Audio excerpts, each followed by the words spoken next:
అనగనగా ఒక పేద రైతు ఉండేవాడు. అయితే తనకి ఒక చిన్ని పొలం ఉంది. ఆ పొలం ప్రతిసారి ఆ చిన్న పొలం దగ్గరికి వెళ్ళి దున్నుకుంటూ వ్యవసాయం చేస్తూ ఉండేవాడంట. అయితే తను వాళ్ళ ఇంటికి వచ్చేసరికి తన భార్య ఎప్పుడు తిడుతూనే ఉండేది. మన పరిస్థితి ఏంటో అసలు, మనకి ఎప్పుడు కష్టాలు పోయి సుఖాలు వస్తాయో అంటదంట.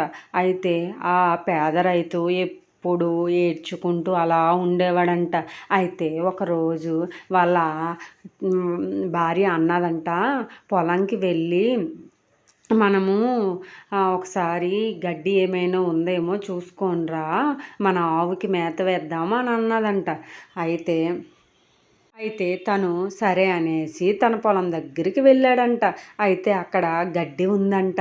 అయితే గడ్డి ఉంటే ఆ గడ్డి పక్కన ఒక అందమైన ఒక పక్షి ఉందంట.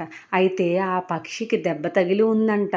అయితే ఆ రైతు ఆ పక్షిని ఇంటికి తీసుకువచ్చి ఆ పక్షికి ఎక్కడ దెబ్బ తగిలిందో అక్కడ కొంచెం కాపి దాన్ని ఆ దెబ్బకి మందు రాసి కొంచెం దాన్ని ఇది చేశాడంట. అప్పుడు ఆ పక్షి కొంచెం లేచి అలా ఉందంట. వీళ్ళు నైట్ అంతా చూస్తూనే ఉన్నారంట ఈ పక్షి బతుకుతుందో లేదో అనేసి. తెల్లవారేసరికి ఆ పక్షి అంతా చాలా యాక్టివ్గా చాలా బాగా ఉందంట. అయితే దాన్ని చూసి రైతు చాలా సంతోషంగా అనుకున్నాడు. నేను కాపాడిన పక్షి చచ్చిపోతుందేమో అనుకున్నాను, కానీ ఇది చాలా దీనిగా ఉంది, పర్లేదు బతికింది అనేసి సంతోషంగా ఉన్నాడంట.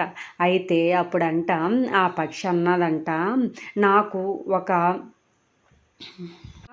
వరం ఉంది. ఆ వరం ఏంటంటే, నా రెక్క ఒక రెక్క ఒక రోజుకి ఒక రెక్క పీకాలి. ఆ రెక్క పీకితే ఆ ఒక రెక్క ఒక్క రోజులో అది బంగారం అవుతుంది అని చెప్పారంట. కానీ ఒకరోజు ఒక రెక్క మాత్రమే పీకాలి. ఒక రెక్క బదులు 2-3 రెక్కలు పీకితే అవి ఈకలుగానే ఉండిపోతాయి, కానీ అవి బంగారం అవ్వదు అని అన్నారట. అయితే రైతంట ఇదే విషయం వాళ్ళ ఆవిడ దగ్గరికి వెళ్ళి చెప్పి, మనం ఈ పక్షిని కాపాడాం కదా, ఆ పక్షి మనకు ఒక వరం ఇచ్చింది. ఏంటో అంటే ఆ పక్షికి ఒక వరం ఉందంట. దాని రెక్క ఒక రెక్క మాత్రమే ఒక రోజుకి ఒక రెక్కే పీకాలంట. అలా అయితే అది బంగారం అవుతుందంట అని అన్నాడంట. సరే అండి, ఈరోజు మనం ఒక రెక్క పీకుదాం పదండి అని అన్నదంట. సరే అని ఒక రెక్క పీకారంట.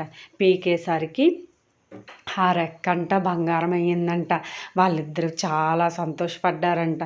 అయితే రైతుకి వాళ్ళ భార్య అన్నదంట, ఏమండి మీరు వెళ్ళి ఇంటికి సంబంధించిన సామాన్లన్నీ తీసుకురండి అంట.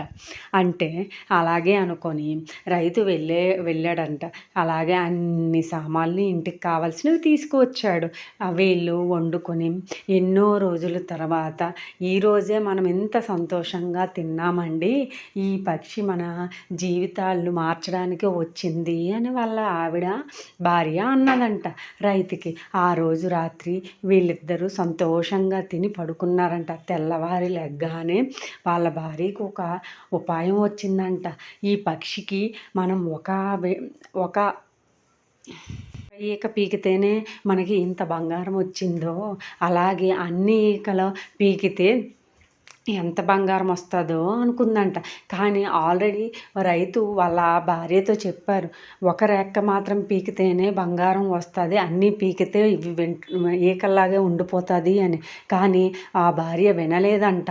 అన్ని రెక్కలు పక్షిని పట్టుకొని అన్ని రెక్కలు పీకేసిందంట. అయితే అప్పటికీ రైతు చెప్తూనే ఉన్నాడు, మనం ఆశ పడదాం, అత్యాశ పడొద్దు. నీతి ఏంటంటే ఆశ పడవచ్చు కానీ అత్యాశ పడకూడదు అనేసి ఈ కథ మనకి తెలుపుతుంది.